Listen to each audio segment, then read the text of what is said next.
నమస్తే, welcome to May TV news. ముందుగా headlines.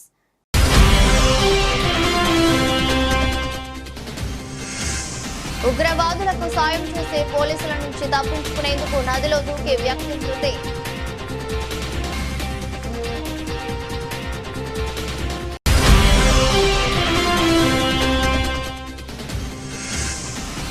Trump సంచలన ప్రకటన, విదేశీ సినిమాలపై 100% టారిఫ్లు.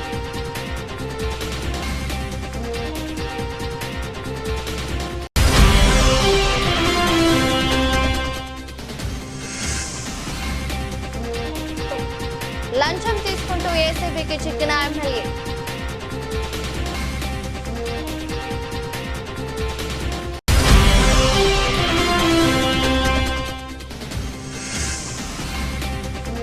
రైతులకు, కౌలు రైతులకు గుడ్ న్యూస్ చెప్పిన ఏపీ ప్రభుత్వం.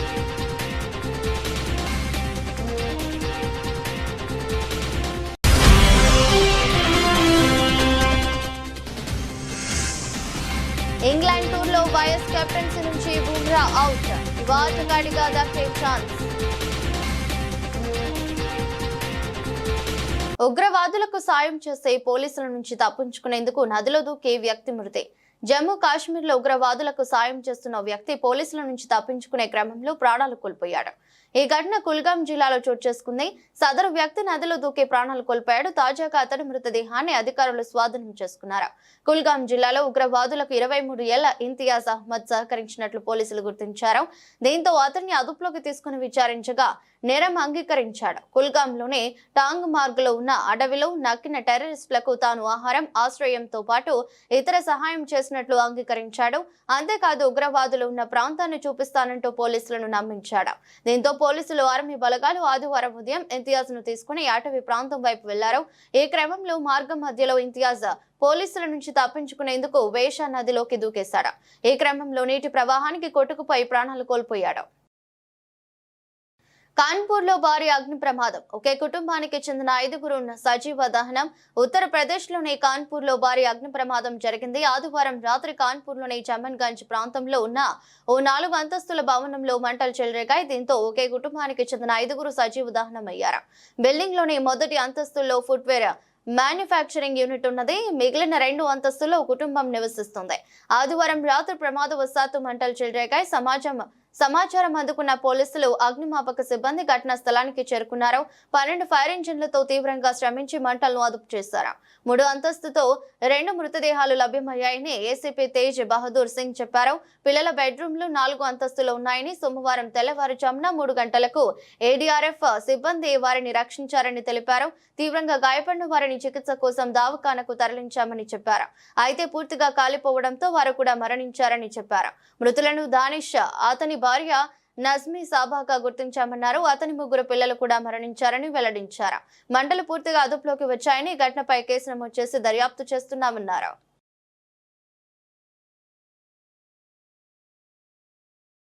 లంచం తీసుకుంటూ ఏసీబీకి చిక్కిన ఎమ్మెల్యే. అసెంబ్లీలో ప్రశ్నలు అడగకుండా ఉండటానికి లంచం తీసుకున్న కేసులో రాజస్థాన్ ఎమ్మెల్యే అరెస్ట్ అయ్యారు. బాగిడోరాకు చెందిన భారత ఆదివాసీ పార్టీ ఎమ్మెల్యే జయకృష్ణ పటేల్ అసెంబ్లీలో మైనింగ్ సంబంధించి 3 ప్రశ్నలు అడిగేందుకు సిద్ధమయ్యారు. అయితే వాటిని తొలగించేందుకు సంబంధిత మైనింగ్ కంపెనీ ఎమ్మెల్యేను సంప్రదించింది. దీనికి గాను జయకృష్ణ 10 కోట్లు డిమాండ్ చేశారు. అయితే అది 2.5 కోట్లకు ఒప్పందం కుదిరింది. ఈ నేపథ్యంలో తొలుత సంబంధిత కంపెనీ అతనికి 1 లక్ష అందించింది. రెండో విడతలో భాగంగా 20 లక్షలు ఇవ్వాల్సి ఉండగా బాధితులు ఏసీబీని ఆశ్రయించారు. దీంతో అధికారులు ఎమ్మెల్యేకు ఉచ్చు బిగించారు. ఈ క్రమంలో డబ్బు ఇచ్చేందుకు జైపూర్లోని ఎమ్మెల్యే క్వార్టర్స్ కు రావాలని సంబంధిత వ్యక్తులకు ఎమ్మెల్యే జయకృష్ణ సూచించారు. దీంతో వారు ఆయన క్వార్టర్స్ లో 20 లక్షలు అందించారు. ఆ మొత్తాన్ని స్వయంగా లెక్కించిన తర్వాత ఆయన తన సహాయకుడితో పంపించారు. ఇంతలో రంగంలోకి దిగిన ఏసీబీ అధికారులు ఎమ్మెల్యేను అరెస్ట్ చేశారు. అయితే ఇప్పటికే ఆ వ్యక్తి బ్యాగుతో అక్కడి నుంచి పరారయ్యాడు. దీంతో అతని కోసం గాలిస్తున్నారు. కాగా లంచం తీసుకుంటుండగా ఓ ఎమ్మెల్యే పట్టుబడటం రాష్ట్ర ఏసీబీ చరిత్రలో ఇదే మొదటిసారని ఏసీబీ డీజీ రవిప్రకాష్ మెహ్రా తెలిపారు. రవీంద్ర సింగ్ అనే వ్యక్తి ఏప్రిల్ 4న తమకు ఫిర్యాదు చేశారని చెప్పారు. అప్పటి నుంచి ఎమ్మెల్యేను రెడ్ హ్యాండెడ్ గా పట్టుకోవడానికి ప్రయత్నిస్తున్నామని తెలిపారు. మైనింగ్ కు సంబంధించి అసెంబ్లీలో ప్రవేశపెట్టాల్సిన 3 ప్రశ్నలను తొలగించడానికి ఎమ్మెల్యే మొదట 10 కోట్లు అడిగారని, కానీ తర్వాత 2.5 కోట్లకు ఒప్పందం కుదిరించిందని వెల్లడించారు. లంచం మొత్తాన్ని విడతల వారీగా చెల్లించాలని నిర్ణయించారని, ఇందులో భాగంగా 20 లక్షలు తీసుకుంటుండగా ఎమ్మెల్యేను పట్టుకున్నామని చెప్పారు.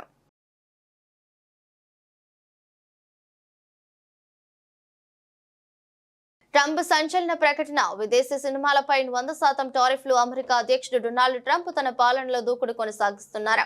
ఇప్పటికే ఉద్యోగులు తొలగింపులు, సుంకాల మూత వంటి సంచలనాత్మక నిర్ణయాలు తీసుకున్న ట్రంప్ తాజాగా మరో కీలక నిర్ణయం తీసుకున్నారు. ఈసారి ఆయన సినిమా పరిశ్రమపై పడ్డారు. అమెరికాలో విడుదల చేసే విదేశీ సినిమాలపై 100% టారిఫ్లు విధించనున్నట్లు సంచలన ప్రకటన చేశారు. అమెరికన్ ఫిల్మ్ ఇండస్ట్రీకి పూర్వ వైభవం తీసుకొచ్చేందుకు ఈ నిర్ణయం తీసుకున్నట్లు చెప్పారు. విదేశీ సినిమాల వల్ల హాలీవుడ్ నష్టపోతుందని ట్రంప్ వ్యాఖ్యానించారు. అమెరికా బయట షూటింగ్ చేసి తమ దేశంలో రిలీజ్ చేసే అన్ని రకాల సినిమాలపై 100% పన్ను విధిస్తున్నట్లు ప్రకటించారు. అమెరికాలో సినీ పరిశ్రమ వేగంగా పతనమవుతుందని ఈ సందర్భంగా ట్రంప్ అన్నారు. ఇతర దేశాలు ఒకటైన హాలీవుడ్ ను నాశనం చేసేందుకు కుట్రలు పన్నుతున్నాయని ఆరోపించారు. దర్శక నిర్మాతలు స్టూడియోలను అమెరికా నుంచి దూరం చేయడానికి ప్రయత్నిస్తున్నాయని ఆరోపించారు. ఇందుకోసం అన్ని రకాల ప్రోత్సాహకాలను అందిస్తున్నాయన్నారు. ఈ కారణంగా హాలీవుడ్ నాశనం అవుతుందని వ్యాఖ్యానించారు. ఇది దేశ భద్రతకు ముప్పుగా అభివర్ణించారు. అందుకే విదేశాల్లో నిర్మించి అమెరికాలో విడుదల చేసే సినిమాలపై 100% సుంకం విధించనున్నట్లు తెలిపారు. ఈ ప్రక్రియను వెంటనే ప్రారంభించేలా వాణిజ్య శాఖకు ఆదేశించినట్లు ట్రంప్ తన ట్రూత్ సోషల్ మీడియాలో పోస్ట్ పెట్టారు. ప్రస్తుతం ఈ పోస్ట్ వైరల్ అవుతుంది. పహల్గామ్ ఉగ్రదాడి ఘటన తర్వాత జమ్మూ కాశ్మీర్లోని జైళ్లపై దాడి చేసేందుకు ఉగ్రవాదులు కుట్ర పన్నారని ఇంటెలిజెన్స్ వర్గాలు హెచ్చరించాయి. జైళ్లలో ఉన్న తమ లీడర్లను వినిపించేందుకు ప్లాన్ చేసినట్లు సమాచారం ఉందని తెలిపాయి. దీంతో జమ్మూలోని ఈ జైళ్లకు ఉన్నతాధికారులు భద్రతను పెంచారు. పహల్గామ్ ఉగ్రదాడికి సహకరించారని అనుమానంతో అదుపులోకి తీసుకున్న వారిని అధికారులు ఈ జైళ్లలోనే ఉంచారు.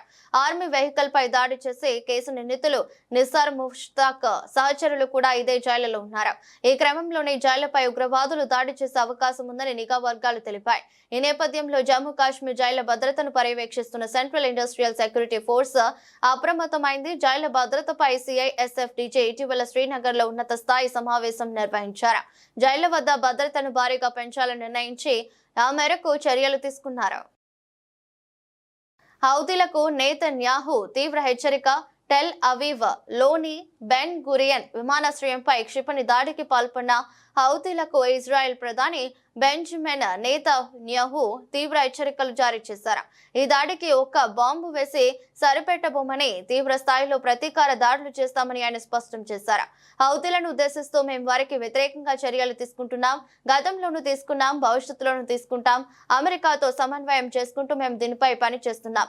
ఇది ఒక్కసారి జరిగే చర్య కాదు, తీవ్రమైన దాడులు ఉంటాయని నెతన్యాహు ఒక వీడియో సందేశం విడుదల చేశారు.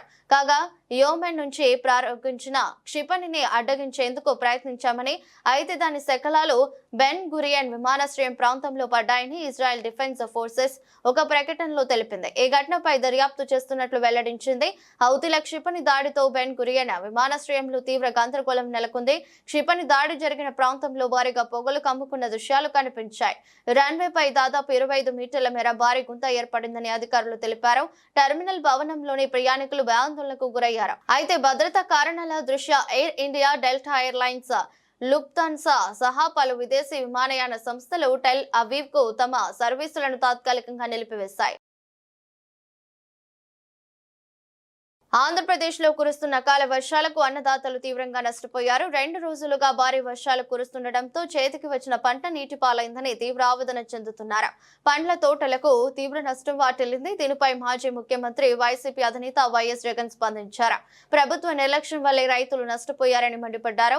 వర్షాలపై ముందస్తు సమాచారం ఉన్నప్పటికీ ప్రభుత్వం సరైన చర్యలు చేపట్టలేదని, రైతులను గాలికి వదిలేసిందని విమర్శించారు. ధాన్యం సేకరించడంలో ప్రభుత్వం విఫలమైందని విమర్శించారు.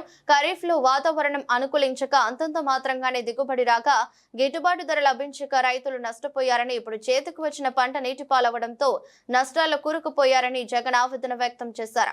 ఈ అంశంపై వైసీపీ నేతలతో జగన్ తాడేపల్లి నుంచి టెలికాన్ఫరెన్స్ నిర్వహించారు. పంట నష్టపోయిన రైతులను పరామర్శించాలని పార్టీ నేతలకు సూచించారు. పరిహారం కోసం ప్రభుత్వంపై ఒత్తిడి తీసుకురావాలని జగన్ నిర్ణయించారు. ఆంధ్రప్రదేశ్ ప్రభుత్వం రైతుల సంక్షేమం దిశగా మరో కీలక నిర్ణయం తీసుకుంది. రాష్ట్రంలో భూ యాజమాన్య హక్కు లేకున్నా ఇతరుల భూములను కౌలుకు తీసుకుని సేద్యం చేస్తున్న కౌలు రైతులకు కూడా ఆర్థిక భరోసా కల్పించాలని సంకల్పించింది. ఇప్పటికే అమలులో ఉన్న అన్నదాత సుఖీభవ పథకాన్ని కౌలు రైతులకు సైతం వర్తింపజేస్తున్నట్లు ప్రకటించింది. ఈ పథకం కింద అర్హులైన ప్రతి రైతు కుటుంబానికి 20,000 రూపాయలు ఆర్థిక సాయం అందించాలని నిర్ణయించింది. ఈ మొత్తాన్ని 3 విడతలుగా నేరుగా లబ్ధిదారుల బ్యాంకు ఖాతాల్లో జమ చేసేందుకు ప్రభుత్వం ఏర్పాట్లు ఏర్పాట్లు చేస్తుంది. కేంద్ర ప్రభుత్వం పీఎం కిసాన్ పథకం కింద అందించే 6,000తో కలిపి మొత్తం 20,000కు అందజేయనున్నారు. ఈ పథకం కింద అటవీ భూములపై హక్కు పత్రాలు కలిగిన రైతులను కూడా అర్హులుగా గుర్తించనున్నారు. ఈ పథకం అమలు కోసం క్షేత్రస్థాయిలో లబ్ధిదారుల గుర్తింపు ప్రక్రియను వేగవంతం చేయాలని ప్రభుత్వం అధికారులను ఆదేశించింది. వ్యవసాయ, ఉద్యాన, పట్టు పరిశ్రమ శాఖల సహాయకులు, తహసీల్దార్లు, మండల వ్యవసాయ అధికారులు తమ పరిధిలోని కౌలు రైతులు, ఆర్ఓఎఫ్ఆర్ రైతుల వివరాలను క్షుణ్ణంగా పరిశీలించి అర్హుల జాబితాలను సిద్ధం చేయాలని సూచించింది. ఇలా ధృవీకరించిన జాబితాలను మే 20వ తేదీలోగా అన్నదాత సుఖీభవ అధికారిక వెబ్సైట్ లో నమోదు చేయాలని స్పష్టం చేసింది. ఆర్టీసీ కార్మికులకు మంత్రి పొన్నం విజ్ఞప్తి. ఆర్టీసీ ఇప్పుడిప్పుడే కోలుకుంటున్నదని, సమస్యలు తగ్గుతున్నాయని, ఇలాంటి దశలో సమ్మె చేయవద్దని ఆర్టీసీ కార్మికులకు మంత్రి పొన్నం ప్రభాకర్ విజ్ఞప్తి చేశారు. ఆర్టీసీ సిబ్బంది సమ్మె చేస్తే ప్రజలు ఇబ్బందులు పడతారని చెప్పారు. సమస్యలను ఎప్పుడైనా ప్రభుత్వం దృష్టికి తీసుకురావచ్చని వినడానికి సీఎం తాను ఎప్పుడు సిద్ధంగా ఉంటామన్నారు. హైదరాబాద్ లోని మినిస్టర్స్ క్వార్టర్స్ లో ఆర్టీసీ సంఘాల నేతలు మంత్రిని కలిశారు. ఈ సందర్భంగా ఆర్టీసీ సమస్యలను ఆయన దృష్టికి తీసుకొచ్చారు. అనంతరం మంత్రి మాట్లాడుతూ ఆర్టీసీ సమస్యలపై ఆర్టీసీ సంక్షేమం కోరే ఎవరైనా నేడు రేపు ఎప్పుడైనా కలిసి సమస్యలు చెప్పవచ్చని, తాను ఎప్పుడూ అందుబాటులోనే ఉంటానన్నారు. ఆర్టీసీ సమస్యలు వినడానికి ముఖ్యమంత్రి కార్యాలయం తలుపులు కూడా ఎప్పుడు తెరిచి ఉంటాయని చెప్పారు. ఆర్టీసీ పరిరక్షణ, కార్మికుల సంక్షేమం, ప్రయాణికుల సౌకర్యం ఈ మూడింటికి ప్రభుత్వం ప్రాధాన్యం ఇస్తుందని చెప్పారు. సంస్థ ఇప్పుడిప్పుడే కోలుకుంటున్నదని, సమస్యలు తొలగుతున్నాయి, సమ్మె చేయవద్దని ఆర్టీసీ కార్మికులకు విజ్ఞప్తి చేస్తున్నా. మీ సమస్యలను ముఖ్యమంత్రి దృష్టికి తీసుకుపోయి వాటి పరిష్కారానికి చొరవ తీసుకుంటా. ఆర్టీసీకి 16 నెలలుగా ఎన్నో మంచి కార్యక్రమాలు చేశాం. ఒకటైనా ఇబ్బంది పెట్టామా? ఆర్టీసీ సమ్మె చేస్తే ప్రజలు ఇబ్బందులు పడతారని మంత్రి అన్నారు. తిరుపతి శ్రీ తాతయ్యగుంట గంగమ్మ జాతరకు టీటీడీ చైర్మన్ బిఆర్ నాయుడును ఆహ్వానిస్తూ ఆలయ అర్చకులు ఈవో ఆహ్వాన పత్రికను తీర్థ ప్రసాదాలను అందజేశారు. మంగళవారం నుంచి ఈ నెల 13వ తేదీ వరకు తిరుపతిలో తాతయ్యగుంట గంగమ్మ జాతర వైభవంగా జరగనుంది. టీటీడీ తరఫున గంగమ్మకు చైర్మన్ బిఆర్ నాయుడు పట్టు వస్త్రాలు సమర్పించనున్నారు. జాతరకు వచ్చే భక్తులకు ఎలాంటి ఇబ్బంది కలగకుండా ముందస్తు ఏర్పాట్లు చేయాలని చైర్మన్ సూచించారు. ఈ నెల 14వ తేదీ ఉదయం స్వరూప దర్శనంతో గంగ జాతర ముగియనుంది. ఆయురారోగ్య అష్టైశ్వర్యాభివృద్ధిరస్తు.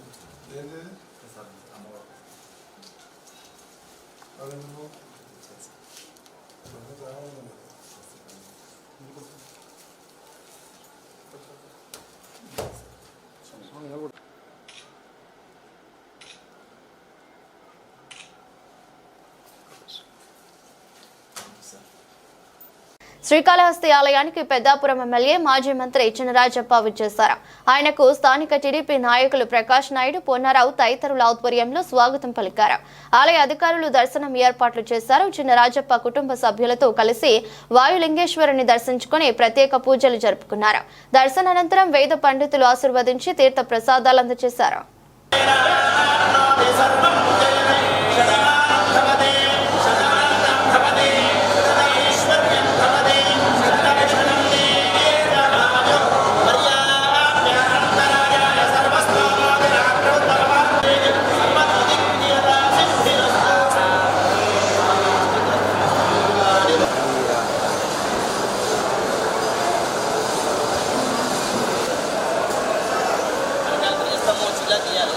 శ్రీకాళహస్తి ఆలయానికి తరలివచ్చే భక్తులు ఎండ వేడిమికి తాళలేక అల్లాడిపోతున్నారు.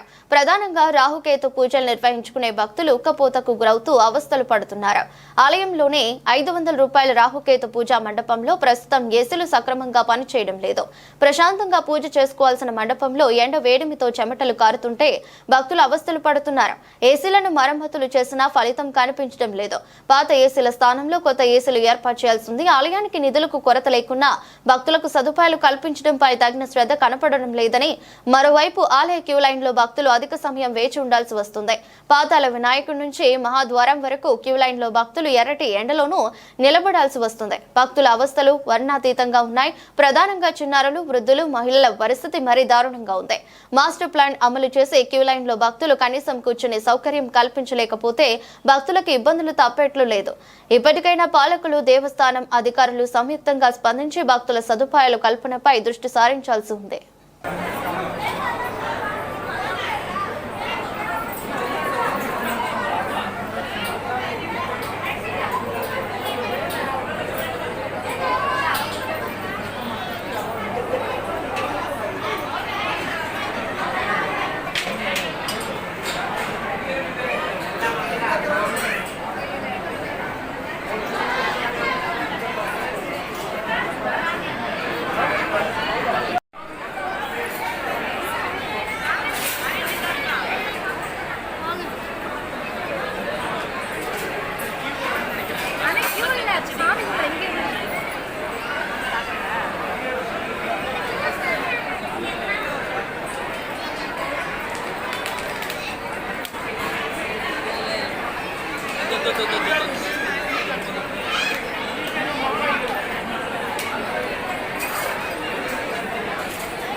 मणि बस हैंड बैग सर्पानी कई सर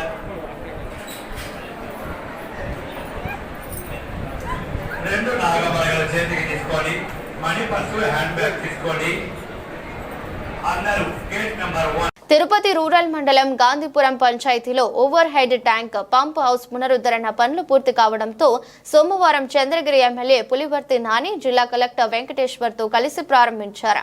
గత కొద్ది సంవత్సరాలుగా నీటి సమస్యలు సతమతం అవుతున్న గాంధీపురం ప్రజలకు ఇచ్చిన హామీని ఎమ్మెల్యే పులివర్తి నాని నిలబెట్టుకున్నారు. ఈ వాటర్ ట్యాంక్ ద్వారా 6 గ్రామ పంచాయతీలకు తాగునీరు సరఫరా చేయనున్నారు. 2 లక్షల లీటర్ల వాటర్ ట్యాంక్ ను మరమ్మతులు చేసి ఉపయోగంలోకి తీసుకువచ్చారు. ఈ సందర్భంగా కలెక్టర్ వెంకటేశ్వర్ మాట్లాడుతూ వేసవిలో నీటి సమస్య తలెత్తకుండా తిరుపతి రూరల్ మండలం పరిధిలోని శ్రీనివాసపురం, పద్మావతిపురం, ఓటేరు, వేదాంతపురం, గాంధీపురం, ఆవిలాల పంచాయతీలకు ఈ వాటర్ ట్యాంక్ ద్వారా నీరు సరఫరా చేయనున్నట్లు తెలిపారు. ఎమ్మెల్యే పులివర్తి నాని మాట్లాడుతూ గత వైసీపీ నాయకులు ప్రజా సమస్యలను పట్టించుకోకుండా సొంత ప్రయోజనాలు ధనార్జనే ధ్యేయంగా పనిచేశారని ఆరోపించారు. పంచాయతీలకు వచ్చిన నిధులను కూడా వైసీపీ నాయకులు పక్కదారి పట్టించారని విమర్శించారు. కార్యక్రమంలో Tirupati RDO Rammohan, ZP CEO Ravikumar Naidu, DPO Sushila Devi, RWS అధికారి విజయ్ కుమార్, ఎంపీడీఓ రామచంద్ర, పంచాయతీ ప్రతినిధులు, కూటమి ప్రభుత్వం నాయకులు, కార్యకర్తలు పాల్గొన్నారు.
ఎంపీడీ గారు రండి, మీరు ఆర్డబ్ల్యూఎస్ ఎస్సీ గారు ఎక్కడ ఎస్సీ గారు రండి.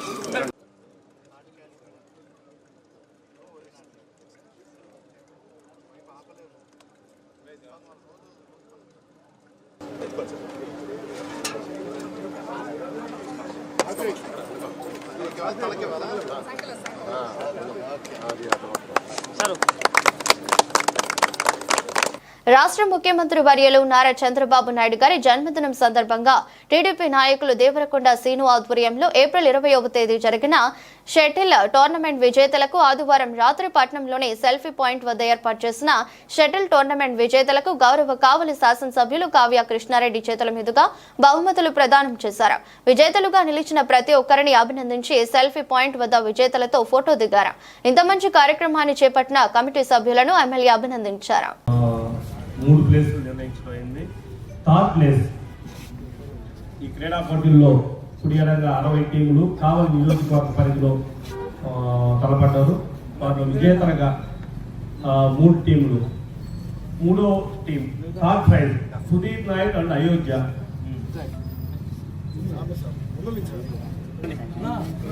సార్ 20వ తేదీ ఈ ఆంధ్రప్రదేశ్ రాష్ట్ర ముఖ్యమంత్రి వర్యులు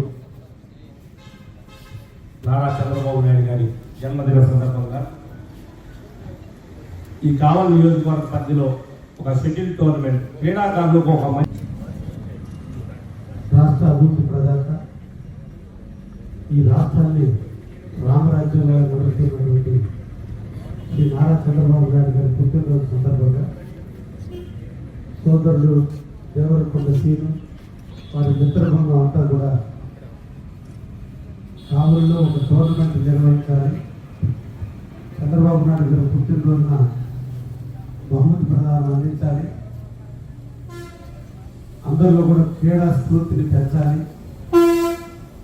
అందరూ కూడా స్పోర్టివ్గా బాబు గారిని చూసి స్పోర్టివ్గా ఎలా నడవాలో నేర్చుకునే విధంగా ఈరోజు ఈ టోర్నమెంట్ నిర్వహిస్తున్నాం.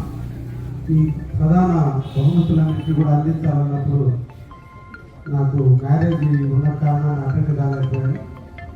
నాటి నుంచి నేటి వరకు కూడా వారు చంద్రబాబు పుట్టినరోజు సందర్భంగా పొందేటువంటి బహుమతిని ఒక మంచి అకేషన్లో తీసుకోవాలని వారు కోరటం, ఈ రోజున జాతీయ జెండా నీడన అందరం తలెత్తుకునేటట్టు ఆ జెండా మూగోళ్ళ జెండా నీడన బతుకుతున్నాం అనేటువంటి ధైర్యం ఇచ్చేటువంటి సందర్భంలో సహనానికి ఓర్పుకి నాంది పలికే ప్రాంతం ఈ సెల్ఫీ పాయింట్.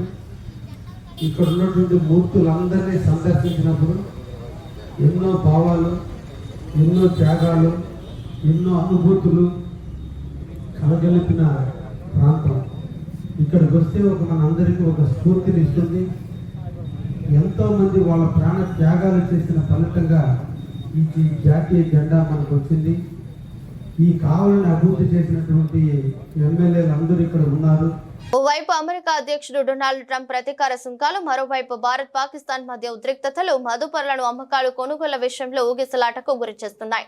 అయినప్పటికీ మెజారిటీ ఇన్వెస్టర్లు పెట్టుబడుల దిశగానే కదులుతున్నారు.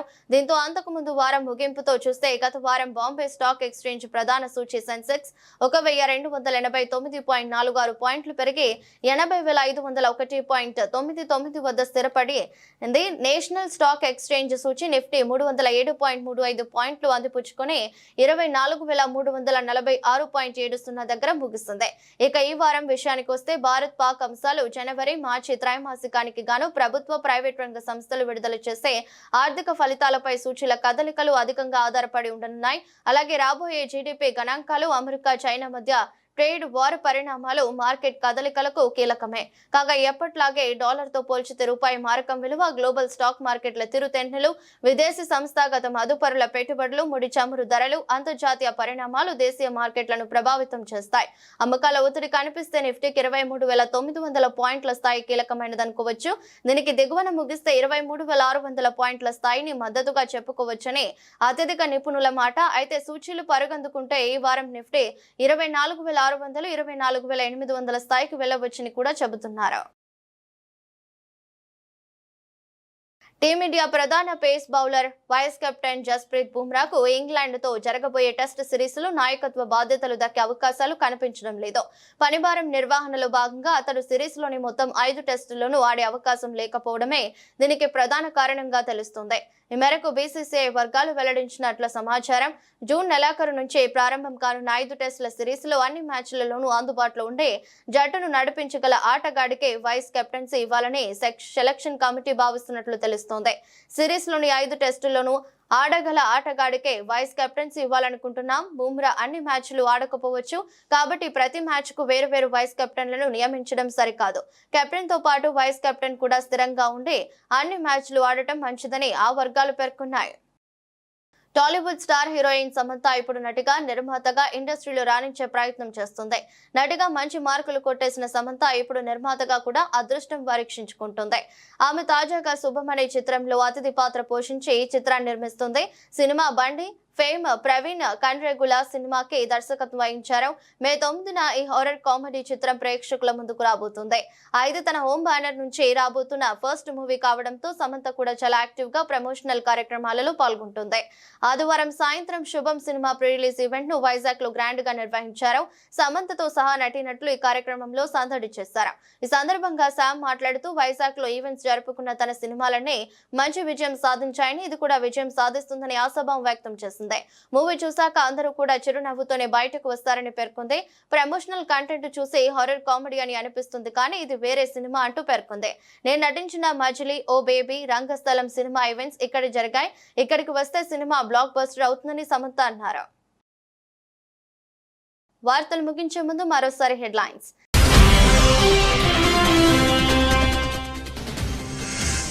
ఉగ్రవాదులకు సాయం చేసే పోలీసుల నుంచి తప్పించుకునేందుకు నదిలో దూకే వ్యక్తి మృతి.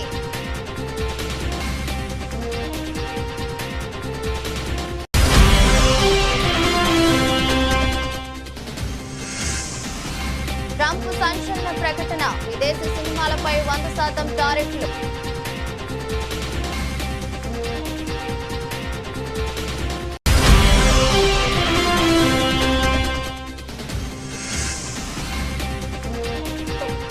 లంచం తీసుకుంటూ ఏసీబీకి చిక్కిన ఎమ్మెల్యే.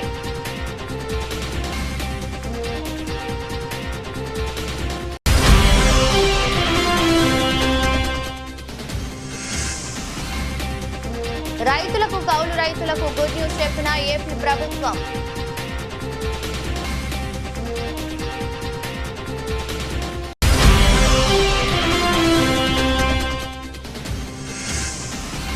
ఇంగ్లాండ్ టూర్లో వైస్ కెప్టెన్సీ నుంచి బుమ్రా అవుట్. ఆటగాడిగా దక్కే ఛాన్స్. ఇతరస్టు బులెటిన్ మరో బులెటిన్లో మళ్ళీ కలుద్దాం. అంతవరకు సెలవు. నమస్కారం.